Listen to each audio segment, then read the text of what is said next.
So we are back. We're a little late. Slightly late, but we're here, and that's what matters. We got it together. We'll blame it on COVID vaccines. Oh my gosh, yes. So I got the second dose and totally wiped me out. Was not. Did they put the chip in the first dose or the second dose? I think that they put a sample chip in the first dose, and then to see how the it second works. dose is the real thing, and that's why you get so sick.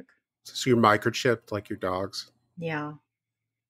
Because they couldn't track me before with the device that I've been carrying around for the last 10 years or more, right? Like probably 15 years. They couldn't track you posting everything you do on Facebook. I don't have Facebook, but I No, I'm talking about the general population. Oh, just the general public. Cracks me up, the people who are paranoid about the microchips. Well, they're the same people who were like posting their location when they invaded the Capitol. So. Oh, yeah. Well, there's that. But they also post every moment of their lives on things like Facebook and social media. Right. It's like, well, you've already made it easy to track you. I don't know what where you the are. Microchip's going to do, but so it is a lovely April day, and we're going to talk about taxes today. Yeah, very timely. It would normally be tax day next week on the 15th, but yes, it's been pushed back to May, 37 days from now. So we're going to talk about taxes specifically in the United States. Although we were just having a discussion, we are going to start to try to globalize our podcast a little bit more and talk about topics not necessarily grounded in the United States. Although virtually everything, I think there's a way for us to connect it back to U.S. history. Sure.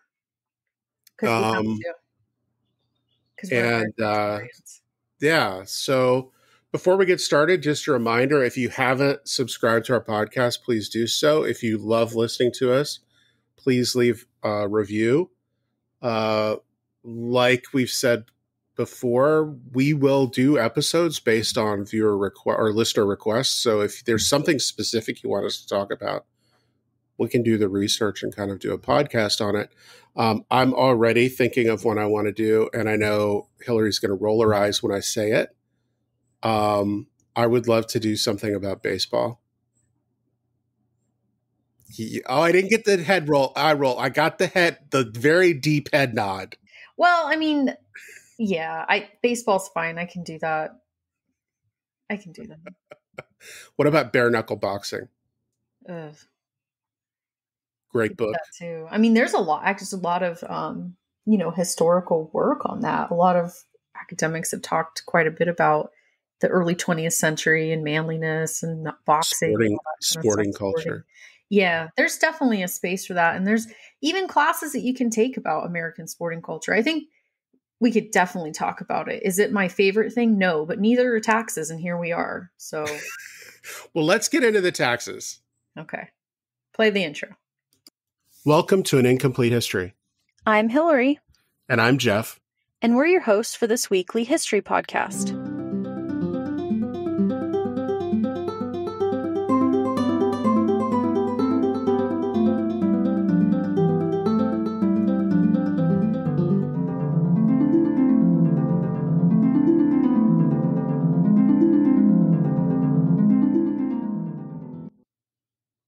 So, before we dive into taxes, obviously, we have to get the weather report. It is a gorgeous April day here in San Diego. I don't think there's a cloud in the sky. We did have marine layer this morning. It burned off early. It's a gorgeous clear sky. It's in the low 70s. A tiny little breeze coming in from the ocean. Beautiful. Yeah, we've got a here as well. Is it? What's the temperature? It's 70 degrees. Well, wasn't it just like 40 like 3 days ago? No, it's actually been pretty warm the last few days. The last time we recorded, I guess a week ago, it was a little cold. But last night, though, we had a crazy storm, tornado warnings, etc. But did you get in your safe room? Did you go in the safe room? No, we didn't. It wasn't like an alarm. It was just like hey, be on the lookout. They might come. But we didn't ever get like an actual get in the closet. I remember when I would go to my aunt's in South Carolina in the summer, there'd be nights where there'd be big storms and the sky would turn green. Oh, pretty. Yeah. Well, we were out last night. We went to go get milkshakes, and the sky was just completely black, and the sun hadn't set yet. And the storm was about to start any minute. And I'm like, we've got to get these milkshakes now and get home now. Where'd you get the milkshakes? It was just it was a mess. We went to cook out and the line was too long. And then we Is went that to like an Oxford?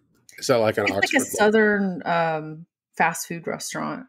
Oh, okay. They have a huge milkshake menu, which is really cool.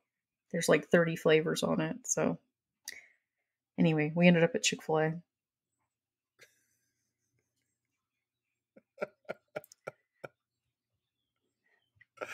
I won't judge. Okay, thank you. I saw people on a prom date there last night. Anyway, maybe it was after their prom. No, it was before. Oof. Yeah. Okay. It was, and they had to eat outside and everything. It was just a total mess. And I'm like, there's a tornado coming. Like, maybe don't eat outside at Chick-fil-A right now. Yeah. Anyway, we're just chatting, and I know we are. I'm trying to talking about taxes. I know. So it was my suggestion we talk about taxes because normally this coming Thursday it would be tax day. However, that's delayed this year until May 17th. So it was delayed last year too, right? It was delayed last year by quite a bit. I think it was delayed till October. Oh, wow. Or something. It was really pushed back last year. But this year it's pushed back about a month. Mm-hmm. And we've touched on taxes before, but I think kind of a focused episode where we talk about taxes in the United States, I think is something interesting that doesn't get talked about very much, or it only gets talked about. There's not a lot out there. I mean, there's not. I was looking for academic articles and peer-reviewed books and things, and there's just not much, although it seems to be changing. People are starting to kind of write about this. If anybody's out there wanting to write a dissertation, I would say go down this road because there really isn't a whole ton out there. And I think that there's a huge gap in the literature when you talk about taxes in this country. And there are a lot of different routes you can take with it, right? I mean, one thing we know for sure is that we hate taxes. Yeah, nobody's cheerful on April when they start to do their taxes. Maybe they're cheerful if they're getting a refund, but nobody's cheerful about paying taxes. Nobody goes to the store and pays a sales tax and they're like, yes. Yay. What I discovered about sales taxes, which are interesting, is that sales taxes weren't a thing until we became a really huge consumer society in the 1920s. Mm-hmm. I thought that was interesting because it's just a given. You go to the store and you're just going to be taxed and you don't even think about it. Mm-hmm. Or when you're buying something online, you're like, oh, this is a great deal. And then the taxes come in and then but it's kind of just a given. We don't really even consider. I mean, I don't. But it wasn't always that way. And I think we should kind of start back in the beginning of there was no income tax. Income tax is a newish thing. Right? Right. So I think first we need to separate stuff. So income tax is part of the conversation, but there are other taxes as well. And many of you who kind of maybe took U.S. history or have listened to some of our podcasts know that taxes were part of the justification for the colonies leaving the United Kingdom, separating. They argued that the levying of taxes was unjust because they were not allowed to have representation in Parliament to debate and discuss those taxes. And those were mostly excise taxes. Right, and those are excise taxes. So you have excise taxes and tariffs are the two big taxing tools that most states have, and by states I mean countries, in the late 18th, early 19th century. So excise taxes are on if you buy certain products, you have to pay an excise tax on it. Tariffs are certain things brought in. There's a tax added onto it. And what's interesting is the excise taxes that the crown creates, I think they're okay for a lot of them. I think where they really get themselves in trouble is the Stamp Act. Right. Which the Stamp Act is a really interesting tax that's levied because it's not just about what we would consider a stamp today of like you mail a letter and you put a stamp on it, but it was that all paper products that were used were taxed because there had to be like a stamp that was from the crown on every single solitary document, paper product, on every playing card, everything had this stamp on it that doesn't have anything to do with like the stamps that we think about today. But it was a huge tax, and especially on people who were in the wealthier kind of classes too, because there's people who were like lawyers and merchants stuff. They were getting hammered because they used so much paper and they had so many documents, and so when you start taxing people who are really wealthy, like then that becomes a really big problem. Well, and these are also people who are connected and they also have legal knowledge. Right. And they're the ones who are being impacted by it most. I mean, their business and their livelihood is impacted by it the most. But it wasn't, I mean, the Stamp Act wasn't the only thing. There was a excise tax on tea, or not tea, sugar. There were all these other excise taxes. On tea, that's why we threw it overboard. Well, in tea, but I mean, sugar was the one I think I wanted to talk about because what is interesting that starts to happen, and colonists get really good at smuggling stuff in, like really good at it. So let me ask you this, okay? If you're a colonist at that time and you're starting to get all these taxes levied against you, do you think it was unjust that they were being taxed without being represented?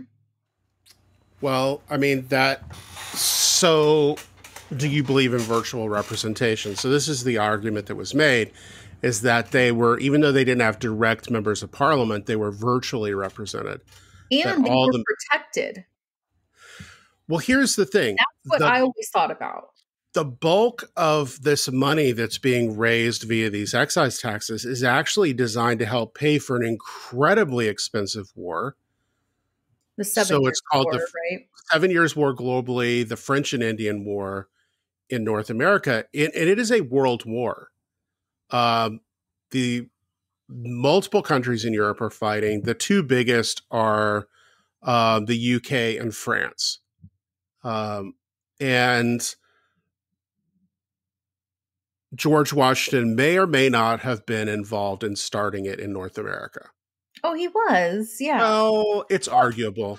So what that fighting in North America taking place in the late 18th century, and of course, remember, this is before the Revolution. This is during colonial time. There's disputes over who's going to claim this land. Right. I mean, that's what it's all about. It's like these European powers are feuding with one another over who's going to take over this land. Meanwhile, there are native people who already are there. And so these wars become very, very, very expensive. And they end up having so many British troops in the colonies to protect the people who live there. So while there isn't a form of representation, which I understand like some beef with that, they're also benefiting from the world's largest military. They're protecting them in these huge, skirmishes or fights, wars, conflicts, whatever, that are breaking out all the time in all places. And so when I think at that time, I mean, I think I've said before on here, like I'm a loyalist and I just thought they were being total babies. I just think that they were a little too pressed over being taxed when there were so many resources that were being used in order to protect the people in the colonies. And I think eventually there would have been representation. They would have been incorporated in a natural manner. I think they were getting a little impatient. I'm the worst American historian because I'm just like, it shouldn't even exist. But here we are. I mean, yeah, I think the way the taxes are done are suspect, and In fact, we definitely know that some of the later excise taxes are specifically put in to punish the colonists for earlier things. So it stops being strictly about just paying back debts that are owed because of military expenditures during the 7 Years' War. It becomes punitive on the colonists. And, so we enter into the formation of this brand new country already with the idea that taxes are bad, that taxes are a form of government oppression. It's oppression, right? And that there isn't really a way to agree on how the money should or will be spent. I mean, because even people who were involved in, the founding, we don't like using that phrase, but, some of the earlier folks involved in the formation of government were very much against taxes, or some were for it, but just for different ways. And there wasn't really a consensus over how it should be done, but they didn't want an income tax. No. And I think they would be like just shook at how much income tax actually ends up being taken from paychecks throughout the 20th century, because there was no income tax, because there wasn't a strong federal government at the time. Well, so you get the Articles of Confederation, and the federal government itself, the central government, has no ability to levy taxes or anything like that. They just can't. They're not allowed to. It's left up to the individual states. Meanwhile, all these states have accumulated, not all of them, most of them have accumulated fairly large debts as a result of the war. And remember, we've talked about this before. The Continental Army owed money to soldiers. Who had not been being paid. Right. Individual states owed money to militia as well as suppliers of goods. I mean, all of this money is owed, and there's no consistent way to collect any of this. Well, and it's just that money's owed, but it's that they have nothing. There's no infrastructure in these regions. So it's like, how are they supposed to build up a society? Mm-hmm. How are they supposed to build up the pillars of like what would be considered a city or a town or whatever, if they just don't have any money coming in to support the social infrastructure that they want to build, including roads and... Well, there's infrastructure, and there's also just paying off debts that are owed. And we see this, go back to our rebellions episode, because Shays' Rebellion, 1786 and 1787, I think directly leads to the Constitutional Convention and the creation of a brand new government, because suddenly there's a recognition that there has to be a way for the federal government to levy taxes. Well, and they can't, because when they come out trying to collect taxes in these frontier places, they're tarred and feathered and murdered and chased. At the very least, chased off. At the very least, chased off. There's no, that's what I think is interesting about this time, is there's no, people today aren't like, I'm not going to pay my taxes and I'm going to like chase off the IRS. Like, it's just too ingrained. Like, but at that time, like there was no way to enforce it, right? There was no way to enforce tax. Well, and oftentimes, if you were a tax collector, you were personally responsible for the taxes you were supposed to collect. So this is Martha Ballard's husband's problem in Midwife's Tale. He actually gets put in prison because he doesn't collect all the taxes. He doesn't have the amount. Yeah. And he's getting run out of towns and threatened and et cetera. But he's responsible for bringing X amount of dollars in, right? He is. And he's held accountable and like locked in jail for this. So you get kind of Shays' Rebellion. And after that, you get a constitutional convention. You get the formation of the United States with the Constitution. And the Constitution explicitly gives the right to kind of manage taxes to the Congress. Now, it doesn't say much more than that. And I think that's, again, part of the problem. When it's not until the 16th Amendment into the 20th century that you don't have anything being said about taxes. So the thing the federal government leans back on is one that everybody's kind of familiar with, But remember, it's got a kind of an evil reputation from the revolution, excise taxes. So they put an excise tax upon spirits distilled within the United States. Uh-oh. Yes. There's one thing that pisses Americans off is taxing liquor. Well, they make... so here's the thing. If you're a farmer in Western Pennsylvania or Western New York, corn grows really easily. And you produce massive quantities of it, corn and other grains. The problem with that is there's no kind of infrastructure to transport those materials easily to the coast where most of the population lives.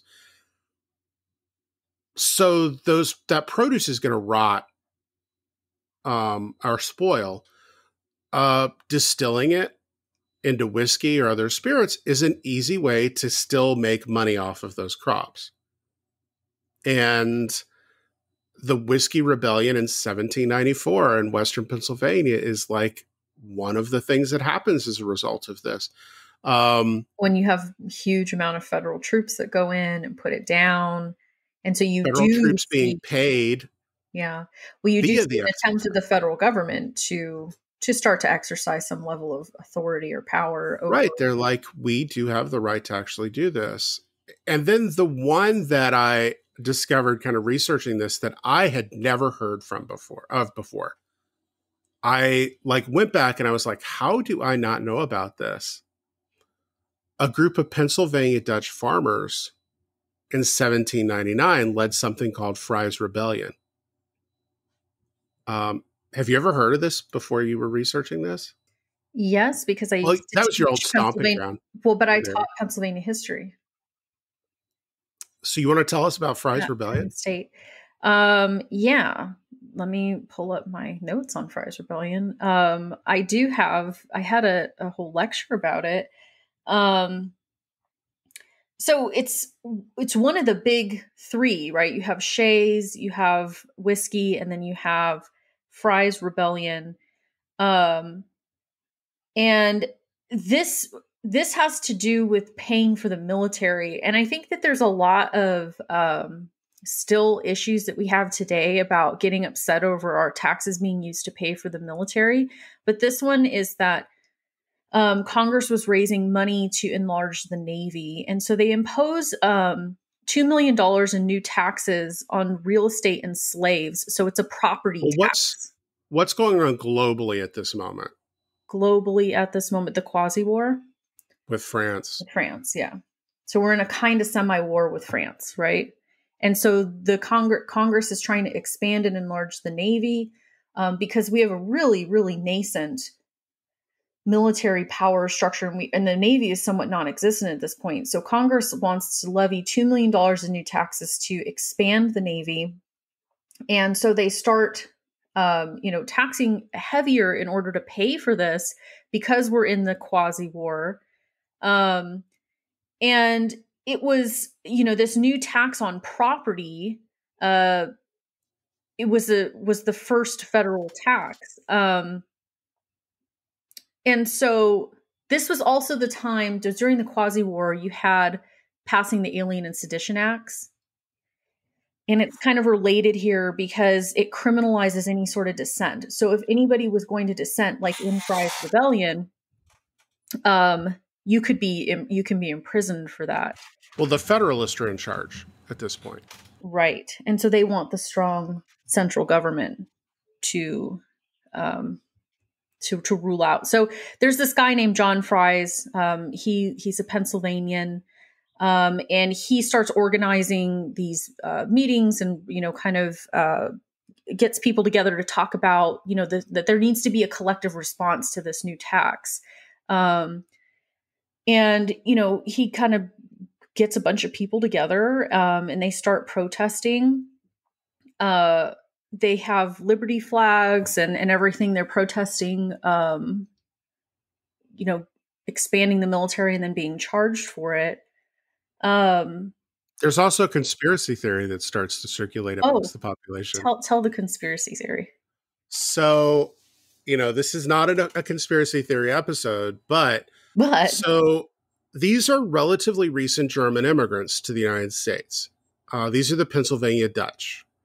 And for whatever reason, they are very suspicious of the Federalist. This incident actually means German Americans kind of almost completely reject the Federalist Party by the end of the day for this. But they were very suspicious of the Federalists because the Federalists seemed a little cozy with the English. And remember, they were a little bit. Alexander Hamilton wanted the future of the nation to be trade with England. This is, one of the reasons he and Jefferson hate each other is they have very different visions for what the future will look like. And this rumor starts to circulate that John Adams is going to have one of his sons marry the daughter of King George III.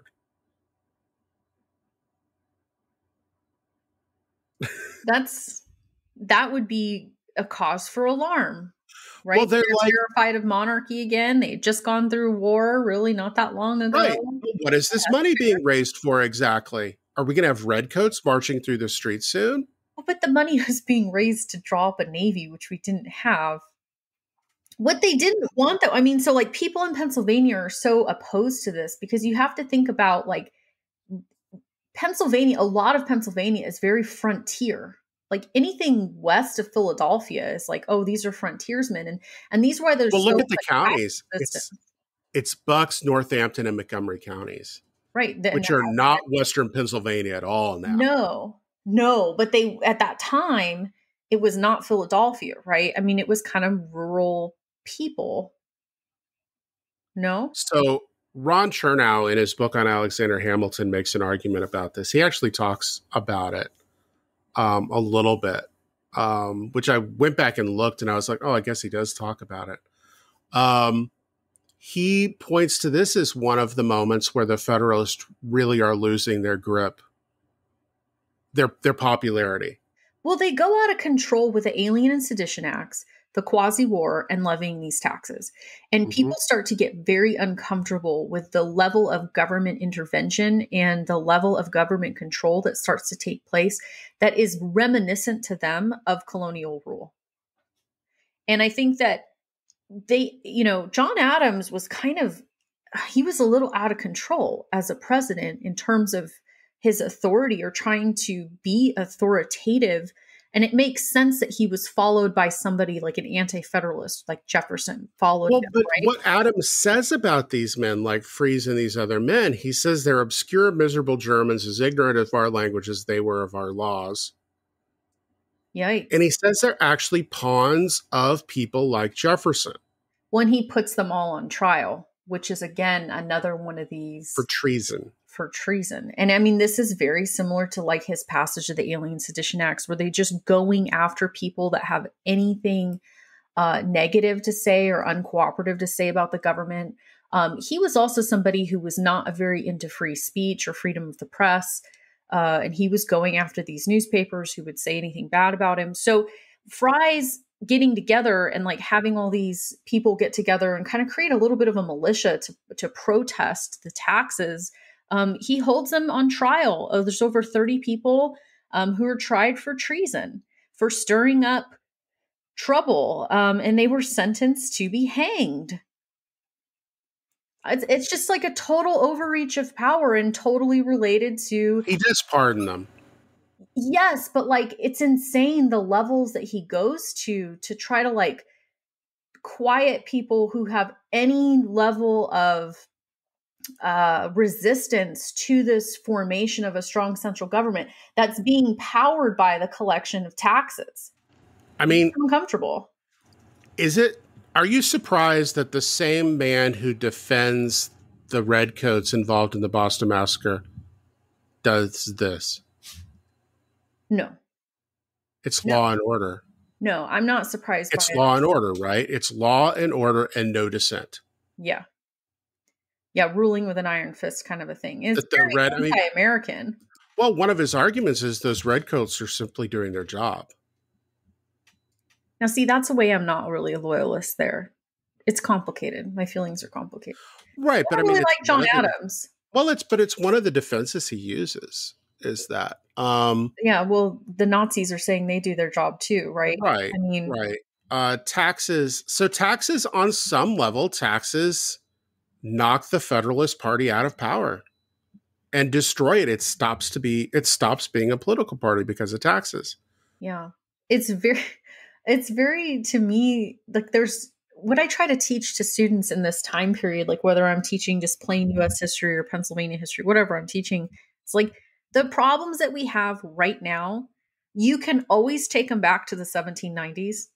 The period for me between 1790 and 1800 is the most important 10 years in American history because so many of the issues that we have that stem from these moments in the early republic and these fights that were being had about taxes, about control of government, about the amount of intrusion the government has into lives, into the economy, whether or not we're responsible for paying for the military, infrastructure, etc. We still have these fights to this day. And it goes all the way back to the beginning of the country. Well, I have to apologize if you hear Harvey. There are two birds outside, and he is racing around the house. Hillary can see me on camera, and she can see him. It's just like this blur that keeps darting behind me. He was being very good earlier. Now he's kind of misbehaving. Well, I mean, the military is this thing, right? I mean, Americans kind of get used to tariffs and excise taxes existing. They don't necessarily like them, but there's kind of an acceptance eventually that those can happen to some extent. But broader taxes, including things like income taxes, are really vilified, and these direct taxes, like the one that Fry's Rebellion is about, become very rare, except when expensive wars have to be paid for.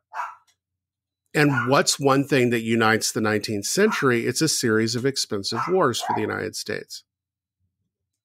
Yeah, well, and again, you're thinking about development of infrastructure from the ground up, where the United States is a brand new country. The military is a brand new thing. You end up having to kind of build from the ground up, where you get your independence from the most powerful nation in the world at the time, the most powerful military in the world at the time. You're independent from them, but yeah, now you're independent from them, and you've got to bring your own navy up. You've got to bring up your own army, your own whatever, right? Whatever branch of the military or whatever sort of protections that need to take place in the United States, this new country, they're going to have to start collecting a lot of taxes, because that's exactly what was happening with the British at that time. When they were so upset about the taxes, they were funding wars. And in order to fund wars, you need money. And so it kind of just comes full circle, where it's like, okay, you didn't really get away from the tax thing, because now you have to just fund your own military and your own wars. Well, and that's the thing, is the young country finds out how expensive it is to do these things. It's expensive to be at war. It's expensive to be at war. So we have the War of 1812, expensive. We have the Mexican-American War, expensive. When this is where we get the civil disobedience, right? It's Thoreau that writes about refusing to pay taxes to support the Mexican-American War. Right, it's tolls. It's tolls that he refuses to pay. So this is the way infrastructure was generally paid for. The poll tax, right? The poll tax were roads and things. So you have poll tax. You have two different kinds of poll taxes. You have poll taxes and you have tolls. Roads are privately constructed, and you have to pay tolls on those. And then you have poll taxes that when you go to vote, you have to pay a certain amount of money to actually be able to vote. I mean, the government comes up with many, many ways to pay for things. And in the 19th century, none of it really sticks. There are a few times where federal taxes, where there's a direct taxes, but they're struck down by the Supreme Court. But I mean, think about it. Think about the wars that have to be fought, or that are fought. Particularly something like the Civil War. The Civil War is incredibly expensive. Well, let's go back a little bit to property tax. Can we talk a little bit more about that? Because when you're thinking about 19th century United States and you're thinking about a tax on property, this does mean human beings as well. Well, this is one of the points of contention in Fry's Rebellion, is that slaves are included in what's going to be taxed. Exactly. And the Pennsylvanians argue we don't have slaves, therefore our houses and land are going to be taxed at a higher rate. And they're taxed by their windows. Oh yeah, the number. You know so that? you get these, like the number. Well, I mean, it does feed into the conspiracy, because you have these guys walking around counting people's windows. So that's a huge thing. If you look at like old row houses in Philadelphia, if there's a lot of windows in them, like a lot of times people would put extra windows just to be like, we can afford the windows. And then you'll look at others where it's like, where there's no light coming into here. And it's for a very specific reason, because you were taxed by the number of windows that your home had. But it was a property tax, right? And so, yeah, they would try to go collect more taxes from people who were not slave owners, because they were trying to like, I guess, even out the score in a way of like, everybody should be paying the same amount. But there were a lot of people who were like, we don't own slaves. Like, we don't want to be taxed in the same ways. So the ways that they go about collecting taxes is always fascinating to me. And it's never consistent. And it's always refuted. Nobody wants it. And it's not until the Civil War that you really start to see a little more consistency. And it's actually more like World War I, where we start to see taxes looking a little more like what we're used to today. Well, so the Civil War, incredibly expensive conflict from 1861, although I would put the start at 1860 probably, to 1865. It's not till 2 years in the war in 1862 that Congress finally decides, tariffs and excise taxes really aren't helping, particularly since the states in rebellion don't collect any of those for us. Right. We've lost a huge amount of our revenue coming in. So they institute an income tax on everybody who makes more than $600. And right. And a lot then. And what's interesting, though, is then the Confederacy, that ostensibly detests a strong central government and supports state governments, they actually have to levy taxes as well. Because war is expensive. Because war is expensive. Yes, this is what we come to the conclusion. But so this income tax persists until 1872, where it's changed, and it becomes an increased excise tax, or a sin tax. I mean, and this is what's interesting. So what gets the excise tax? Tobacco and alcohol. Sin tax. I love that. And I wanted to ask you this. I should have looked into it, but I'm wondering if you just know. Is this something that's just really American? Or is this something that's kind of global? No, like I think you tax things that are like not luxuries, but things that are like really bad for you. Like we have like soda taxes now, or things like that. There are luxury taxes. No. Okay. There are luxury taxes in Europe, I know, in some countries. Is it so that's the thing. Luxury tax and sin tax are different. Well, but I think everybody understands I think everybody understands luxury means sin. Yeah, but it's so funny that we call it sin here, because it seems so violently Protestant to me.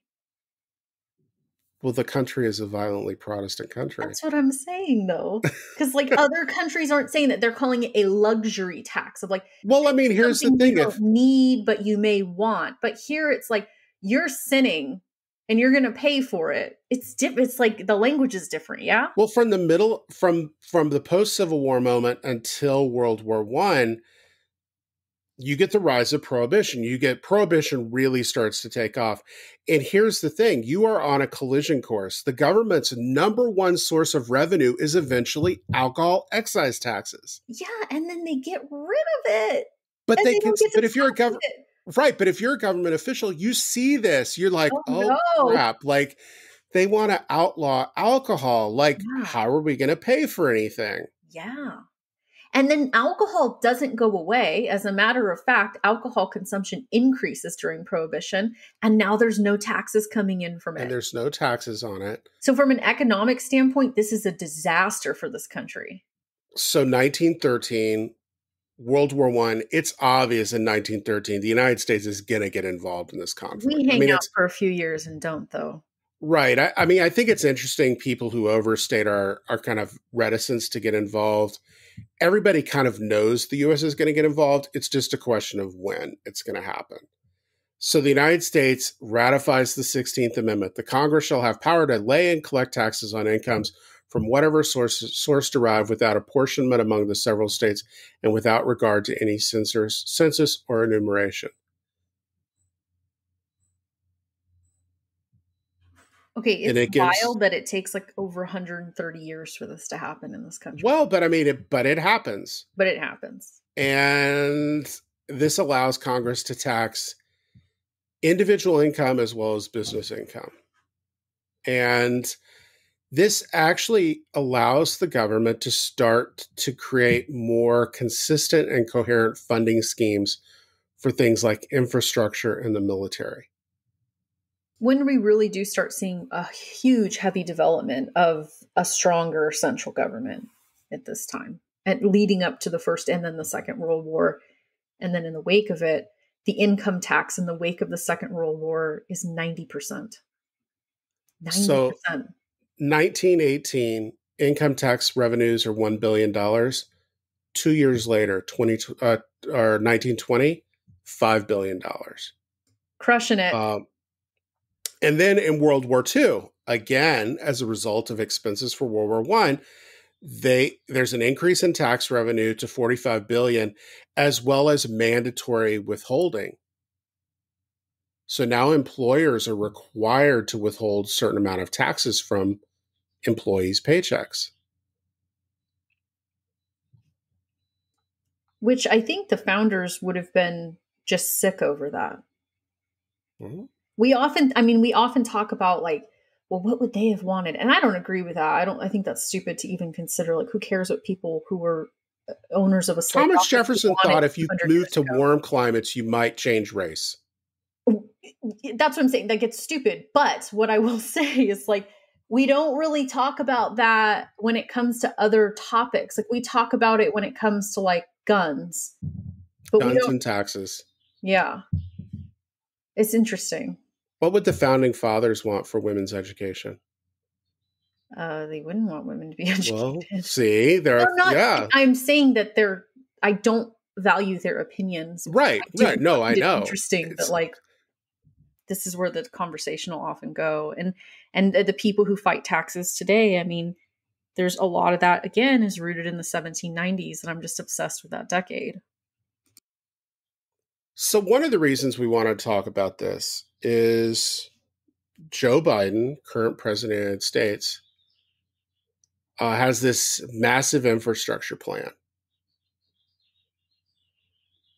And how does he want to fund it? Well, with taxes. On who?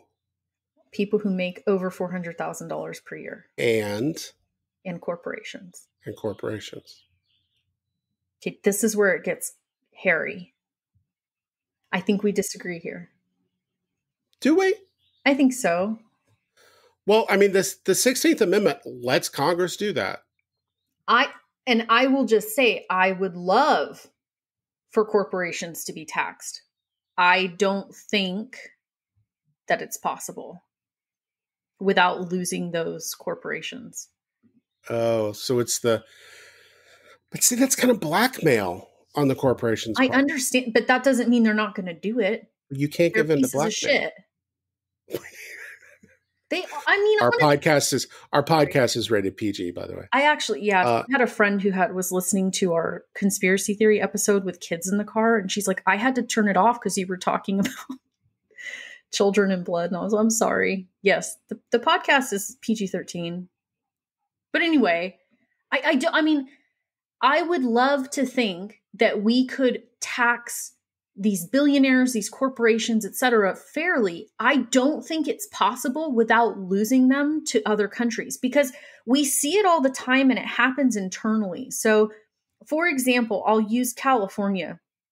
California has a much higher tax rates than other places in the country, and they have different types of taxes. Like, how much is it for a gallon of gas right now? 3 something. 3 something, right? It's like 170 something here right now, right? Like there are just different taxes and like different like environmental taxes, etc. And then there's different. But we all drive Teslas, so we don't use gas. We all drive Teslas. You don't all. I don't drive Teslas, I don't and that's drive a the Tesla. problem. Well, but what I think, there's a lot of businesses that leave California because of this. And I think that there will be a lot of businesses that leave the United States if they start getting taxed fairly. So multiple levels of tax going on in the United States today. So you've got a federal income tax, and that's the one that we all talk about. You also have state income tax, although those don't exist everywhere. Famously, there was a state you used to live in that didn't have an income tax, or they didn't have one for a long time. Do they have one now? Texas. No, there's no state income tax in Texas or Florida. But Texas property taxes are generally higher. Exorbitantly high. Right? So, I mean, this is the thing. States and the federal government have to fund what they do somehow. They're going to get their money from somewhere, whether that's from directly taxing your income or what you buy. We still have excise taxes today. There's an excise tax on gas. Which is so weird because there really shouldn't be. And the excise tax on gas predates the environmental movement. Mm-hmm. Which I find fascinating because I get it now, right? We're like, oh, we're trying to discourage people from using fossil fuels. These taxes existed well before that. And you have to kind of wonder why, because you want people to drive and to go to their jobs and stuff like that. So why are you taxing them to do that? But the argument is like, well, it's because it pays for roads. And, you know, if you ever drive on the East Coast, it's like toll after toll after toll. To get places. But in California, there's not as many toll roads. And so the gas taxes are higher. Is that right? Right. Well, I mean, you've got that, but then you've got taxes on other things as well. So if I go into a grocery store and I buy some tortillas and eggs and cheese and beans and salsa and come make a breakfast burrito, I don't pay taxes on any of that. If I go to a local burrito place and buy a breakfast burrito, I pay tax on that. Does your breakfast burrito taste better? You're a chef. Because it's liberty. It tastes like freedom. Well, no, I mean, so that's the thing. Like, I would rather pay the tax to not eat my crappy burrito, you know? Right, but I mean, there's no consistency there. That's true. And isn't there also, there's junk food taxes in particular places, right? Not everywhere. Some places, but a lot of those have been struck down. Because, well, that's really classist. This is really classist. Right. So so you may hear people talk about regressive taxes. So regressive tax is something like a gasoline excise tax. If I make $250,000 a year, do I care that I have to pay 50 cents extra per gallon in California for gas? No. If I'm making minimum wage, does that extra money mean something? Yeah. Because a regressive tax is like a consistent tax no matter what your income, right? Yeah. So taxes on goods are regressive because it hurts people with lower incomes more than it hurts people with higher incomes. Right. People with higher incomes don't even pay attention to that. But I mean, so in California, we have this other issue, and we had this thing called the tax revolt. But in California, property taxes, as California property post World War II kind of exploded value-wise, suddenly by the late 60s, early 70s, people found themselves being taxed out of their houses because their assessed property values were so much higher than when they bought the properties, they could no longer afford to pay the property taxes. So there's this tax revolt that happens, and Ronald Reagan's really involved in it when he's governor of California. And they freeze it, and they actually tie property. They set how much property taxes can raise by, and that as long as you're not selling, it's a very low rate. The problem with that is there's a loophole for corporations. Now, There I love always me some is. Disneyland. However, Disneyland occupies a pretty prime piece of real estate in the middle of Orange County. They pay property tax on that as if they were an individual, not as a corporation. Wow. Imagine how much money it would cost if they were charged appropriately. But the whole thing is Disneyland's not going to pick up Disneyland. Disney's not going to pick up Disneyland and move it somewhere else. Okay. So even though they have them other places. In those scenarios, Disneyland's not going to go anywhere. But there are a lot of companies and there are a lot of, examples of corporations moving based on tax rates and based on labor costs. And I want to talk briefly. There's this book called Capital Moves, and it's about RCA in, the company RCA, like the television company. And so it's called Capital Moves, RCA's 70-Year Quest for Cheap Labor by Jefferson Cowie. And he talks about how this company moves from like the northern United States down into the South and then finally out of the country in this quest for trying to find cheaper labor, less taxes, more space, et cetera. And it's just like one example of one company, but that they will move. I mean, I think that if you started taxing, like say Amazon, why wouldn't he just move his distribution centers like to Mexico? I don't know. I mean, Tesla, they're wanting to move out of California. You have Elon Musk, who's like investing a bunch in Texas. You have a lot of celebrities and like big dollar billionaire type of people who were leaving California because of the taxes. If you look at, I'm not a huge, sports person, but if you look at Tom Brady, he had an offer to come to a California team. I think it was the Chargers, the LA Chargers. Now, he decided to go to awful team, detestable, traitorous team. But he ended Qualcomm's gone, by the way. Did you know that? I saw it demolished, yeah. The other day I drove by and it is now completely gone. And so are the Chargers. But the point is with Tom Brady, he chose this random team, the Tampa Bay Buccaneers, who nobody paid any sort of attention to before he got there. He simply chose them because he wanted to go live in Florida, where there is no state income tax. Tom Brady stands to make millions of more dollars per year by just simply not living in California. So he just chose this team based on taxes. That's one example. And so my concern is if you do start to tax people appropriately, I think you might have this mass exodus of companies from the country. And that worries me. I don't think it's right. And I think that there should be some way we could like punish them, right? Like, well, you're not allowed to sell your products here then, and you have to pay X amount of dollars. But I'm way in over my head talking about this, I would say, because this isn't my specialty, but that's my like gut reaction to it. Well, it gets us back to excise and tariffs, that maybe before income taxes were designed at all, maybe they were onto something, that these were the easiest ways to rapidly adapt your tax structure. Taxing was taxing goods and imports and purchases. Then do prices go up? I mean, do they pay their workers less? Well, I don't know. I mean, it's first of all, the exodus from California, I think, is a little overstated. Everybody talks about this, and sure, there are people leaving, but there are plenty of people moving into California. California can't be moved. Like you cannot take San Diego's wonderful year-round weather. And I'm not going to name a specific other place, but I would much rather live in San Diego than somewhere where your concern in January is how many feet of snow you've got to deal with in the driveway that day.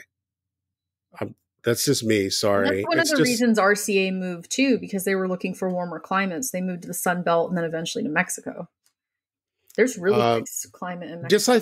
I think Hawaii could charge whatever tax rate it wanted, and you'd still have people coming there. Yeah, because people want to go. Well, and that's how a lot of their money is made, through tourism. right? Well, San Diego, a lot of our money is made through tourism as And the well. I mean, the military. pandemic has really hurt the city. Um, but I think it's interesting because at our core, somehow we still have a knee-jerk reaction that taxes equal an infringement of our liberty. Even if the tax revenues are explicitly going to something like paying for military cost, uh, paying for infrastructure. I will never forget. I had a discussion with a student some time ago, and she was very proud of the fact that she did not rely on government tax monies for anything. Okay. Now she's attending Oh my gosh. San Diego State University, Oh, which is a public institution. right. And how did she get there that day? And well, I asked her, I said, so you don't take any government money? She's like, none. I pay my own way. And I said, okay. She said, I pay my tuition. And I said, well, let's talk about that. So your tuition is, I think the tuition was $8,000 for that year. And I said, did you know the actual tuition is $20,000? And the state of California, for every student that attends the California State University system, foots the bill for $12,000 of that. You don't even see that. But it is an amount of money that's being paid to provide income to people like me who teach you. And I said, second of all these buildings were constructed with public money. All the roads that got you here. I mean, you didn't, right. The freeway you traveled on to get you flushed to the university, the trolley system, if you don't drive, if you take the trolley system, the trolley that brought you to campus, that's all goods. That's paid for by the public. I mean, it's, and she was just incredulous. She was like, but I don't take money from the government. And I said, well, we all use things that are paid for via taxes. That is the reality of living in the country. Here's my brilliant idea. Okay. I'm going to float this publicly. It's probably not a brilliant idea, but what if we were to be given a list of things that needed to be funded every year? Every person pays taxes. And we had to select 10 things from that list and say, put my tax money toward this. Watch how quickly this country would change. We would not be funding the military anymore. Not very many people would check that box off. Think of how great schools would be, roads would be, right? Like if you got to select what your tax money went toward, can you imagine how different it would look? Because my problem with it is like, I don't mind that there are taxes taken from me. What I do mind is that 80% of that goes toward funding the military. Right. And schools suck, roads suck. But here's the problem. If you do that, it means people like me who don't have children, I'm never going to vote to increase funding for like daycare. But there's not that many. I mean, there are more. Although I would, me and I actually would. Yeah, because what do you want them just running the streets? Right. But I mean, the problem is something like that, a scheme like that, is it devolves to self-interest. People only then want things that they see an immediate benefit from funded. Why is that a problem? Because we still need a military. We still need a military. A ginormo one? It doesn't need to be as big as it is. But I mean, 80% of our taxes go to that, to funding that machine. How much of that goes to fund the VA? I'm on the VA kick still, by the way. And see, that's the thing, right? Like if I could tick off, let's take care of the people that we forced to go fight for our country. Absolutely. I'd tick that box. Well, but we didn't force anyone in our contemporary wars to go fight. Okay. I think that they are forced by their victims of circumstance. A lot of economically, they're victims of circumstance. Okay. Some. Anyway, I just think like it would be so interesting to me to just even poll people and see actually where money would end up being spent if people had a say in where their tax dollars went. Wouldn't that be interesting just to see how things would look a little bit different? Or you don't trust people to make good decisions? I mean, it's funny you say that because I do think people at their core are generally good. I am torn. Part of me wants to be a federalist, and the other part of me believes people are actually good, basically, and decent. And they've been conditioned by society to not display that or to kind of reject that side of themselves. I don't know. I mean, taxes are sticky because taxes are all about you putting money into a pot that on some level you believe you don't derive any benefits from it. And so that's the thing. I think it was interesting you brought up that student, because I do know that we all benefit from taxes. I think we could benefit more if the tax monies were allocated in a different fashion, or if we were able to collect more from people who need to pay their fair share who don't. I mean, like, they were just publishing some data like about corporations. It's like, if you bought a pair of Nikes last year, you paid more in taxes than the entire Nike company paid.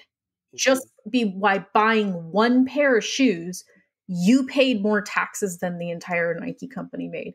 That's disgusting.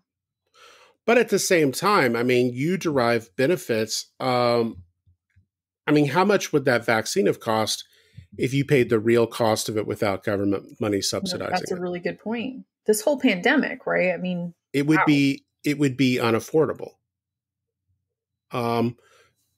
If governments weren't subsidizing education for people at public universities. I mean, all of this. I mean, elementary. The government subsidizes all. Right. I mean, this is the thing. I think there'd be no internet if it wasn't for government taxed monies that were used to fund that. There'd be none of this stuff. And I think the problem is governments, federal, state, and local, don't do a good job demonstrating to their constituents exactly how tax monies are being used. And the only time people hear about tax monies being used is when they hear about it being misused. Or when it has to do with funding certain elements of the community that people aren't happy about, right? I mean, there's been a lot of discussion and data coming out of major cities about how much money goes to police forces. And the whole idea of defund the police isn't cancel police, but like, quit giving them so much money. Quit letting them be paramilitary forces that are wandering our streets. Put that money toward education. Reallocate those resources towards community building, mental health awareness, social workers, schools. Reallocate the money and don't just fund this local military force, right? That's where people get upset too. Yeah. I don't know. I'm really interested in what people say. What are the so let me ask you this to kind of finish up. What do you think the most, if you had to pick a decade or two as the most prosperous decades in US history, what would you pick? Okay, I love that you asked me this because I'm happy we're going to get here. I think when people would say things like "Make America Great Again," and you would ask them, when was America great? They'd be like, the 40s and the 50s. What was the tax rate? At a certain, I think in 1952 it was 93%. 94%. 94%. But for most of the 50s and then all of the 60s and 70s, it never dropped below 70%. How insane. And look at how much explosive growth we had as a country during those decades. A national freeway network. And the boomers are the beneficiaries of this massive. Completely. Huh? Completely. And they don't even think about that, right? And they're the ones that are protesting. You know, we have very, very small tax rates now, comparatively speaking. What is it? Like, well, one of the things Ronald Reagan campaigns on is in 1980 is cutting taxes, that it's unfair. Because that generation had already gotten everything they needed. 1981 Economic Recovery Tax Act of 1981 cuts taxes from 70% to 50%. 50% is still pretty beefy. It's compared to now. But 5 years later, the Tax Reform Act of 1986, and this is Ronald Reagan's second term, said they were going to institute a two-tiered flat tax. They increased how much your base tax was, but topped out the top tax rate to 28%. And when did we really start struggling? I mean, and I'm so torn on that, because to think of 93% of my income being taken, I wouldn't be able to survive. But things were just cheaper. And well, here's the thing. For the rest of the 80s and at the very beginning of the 1990s, it became apparent that 28% top tax rate was really hurting the government's ability to manage expenses. And so the top tax rate goes back up to 39.6%. And there's this huge, in the early 90s, and there's this huge period of prosperity again in the 90s. The federal budget gets balanced. Because it goes up so much, yeah. The deficit shrinks, all of this stuff. However, 2001 Economic Growth and Tax Relief and Reconciliation Act drops the tax rate back down to 35%. Please notice who's in office at these times. So Economic Tax Recovery Act and the Tax Reform Act of 86, that's Ronald Reagan. Raising the tax rate to 39.6%, that's Bill Clinton. Lowering the tax rate to 35%, that's W. 2012 American Taxpayer Relief Act increases it to 39.6%. That's Barack Obama as president at that point. And then we get an additional 3.8% amount added because of the Affordable Care Act. So we end up with a 43.4% tax rate. Well, Joe Biden's plan to tax people who make a certain amount of money, and I think he has it at $400,000. He could even bump that up, and we'd still be making so much more money if people who were making, say, $1 million a year were paying more in taxes. And I don't know. I mean, there are very powerful people who would fight that, but most Americans would not be harmed by that at all. Well, but Americans always imagine themselves as temporarily impoverished millionaires, to quote Gore Vidal. Yeah. I mean, that's the thing, is that they are afraid. I mean, Americans are afraid of the death tax, taxes on property that transfers after somebody's death. Although for most Americans, it's not applicable at all. It's not even, none of us have assets that will get us into that tier. I don't know. I think it all goes back to a couple of things. I think it goes back to this deeply ingrained suspicion that taxes are automatically an infringement of our liberty. And the other, I think, is more connected with religion and kind of Protestant work ethic values, that if somebody makes $10 million a year, they deserve it. They worked hard for that money and they deserve that money. But I love, again, going back to that student, how many resources were used by that individual to make that money.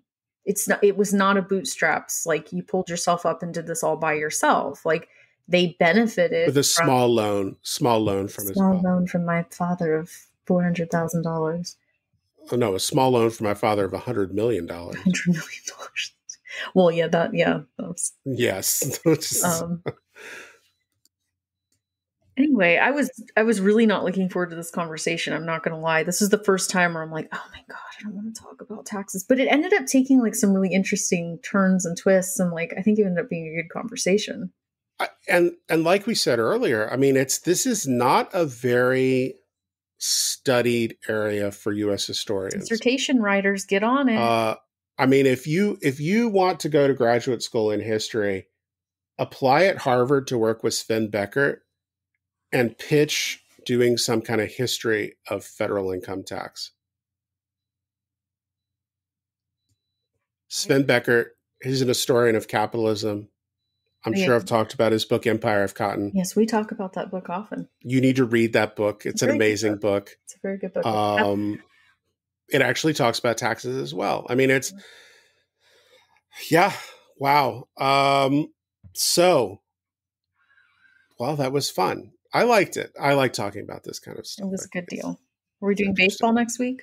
We are doing baseball next week in honor of baseball season starting last week. The Padres threw a no-hitter last night for the first time in history. Uh-huh. Everyone's very excited about it. By everyone, I mean my parents. It's kind of odd that the Padres are not a bad team. It's refreshing. It's because they're back in the brown and yellow uniforms. When they had time to shine now, because the Chargers are gone. So, like, it's their time to shine. Petco Park is gorgeous. It's a really cool stadium. Yeah. It's right on the water. If you ever get to San Diego, I'd recommend going and catching a baseball game. It's neat. It's and such a nice eat place. all the snacks, because that's the only reason Eat all the snacks, yes. All right. Thanks for joining us today. I'm Jeff. And I'm Hillary. Till next time.